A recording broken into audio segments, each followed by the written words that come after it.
Hey, Joe here. Let's dive into search strategy so that you know you can find exactly the right papers you're looking for. When you have control over your search strategy, it becomes really easy to know that you're exhausting the possibilities of literature in your space because you are in control and you're searching precisely. If you're a researcher, this is crucial. If you're a student writing a thesis, it also makes it really easy to prove to a teacher, hey, this is what I searched for, this is why I've done it, and this is how I've done it. So you can easily show them that you've actually done the work. In Wonders, I can control my search strategy in two ways. First, simple search keywords, and second, complex Boolean search queries. Let's talk about both. This gets a little spicy, so bear with me. Let's imagine we have two search keywords, A and B. In a simple search, we will be looking for terms A and B and words that are similar to them and the context of them together. This works a little bit like Google. You type in a search query and you might see things that are kind of related. And we really are targeting relevancy about the entire context. When you get into Boolean search mode, things change a little bit.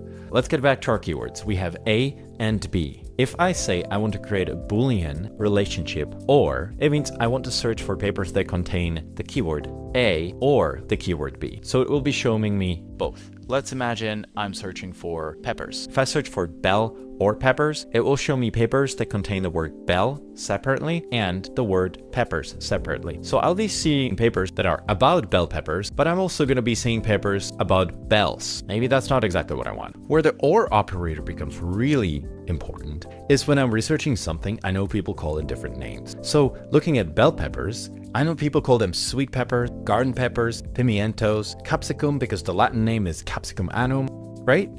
If I want to search for all of these, and remember, we're no longer in fuzzy Google type search, so it is up to me to specify precisely all of the variations that I expect to appear in text.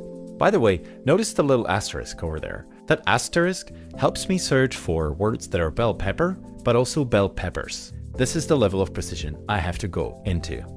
So back to the bell peppers and chili peppers. I might be interested in situations where I grow bell peppers and chili peppers together. So I might want to do an and operator. So I would start a new group and set up the relationship so that the first group is my bell peppers, then I create a new group and chili peppers. This will show me papers that only talk about both at the same time. I might also end up in a situation where I am looking for research on peppers and I'm getting papers on chili peppers, but actually just wanted bell peppers. So I could create a group that says not chili peppers, and that will specifically show me all the papers with bell peppers and carve out anything that mentions chili peppers. Wonders tries to make this really easy by visualizing the groups and keeping them for you persistently in the workspace. Let's look at some examples. First of all, simple search. So I have my column here prepared with a simple search. I'm searching for integrated pest management and challenges. So I'm getting papers that contain these keywords, at the same time, the whole context. And I know that I might be searching for IPM, integrated pest management, but I also know that in simple search, this is already contained, as you can see in the citations, as well as the material below.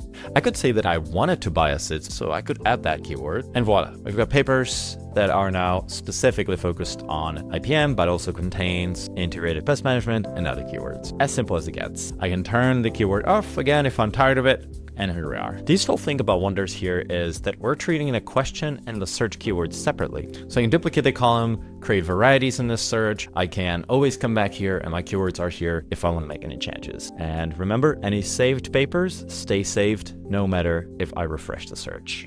Now, let's set up a Boolean group. So how to control pests in greenhouse without using pesticide. I've got my search here. I've got some simple keywords. Let's say I want to add a group. This is pest control and IPM, and I know that I want to look specifically for papers about bell peppers. So I'm going to add my keyword and redo search. All of my papers below are now mentioning pest control or IPM, integrated pest management, and the word bell pepper. Now, I'm looking at organic farming, so the word pesticides scares me a little bit, and I might want to exclude it. So I'm going to come back up here and say, create a new group. I want this to be a not group, and I want to make sure that we don't talk about pesticides. Add a keyword. While I'm at it, I can also say I don't want to see any papers that have herbicide or synthetic. Redo search. This will exclude all of the papers that contain anything that's not related to integrated pest management. Let's take a look. Great. And I'm no longer seeing any paper that mention pesticides or herbicides. Typically, in your library systems, search strategy can be pretty overwhelming. But we think that Wonders does this really nicely because everything is broken down step by step, it's easy to control, it's always there for you to come back to when you want to. So that was your search strategy with Wonders 101.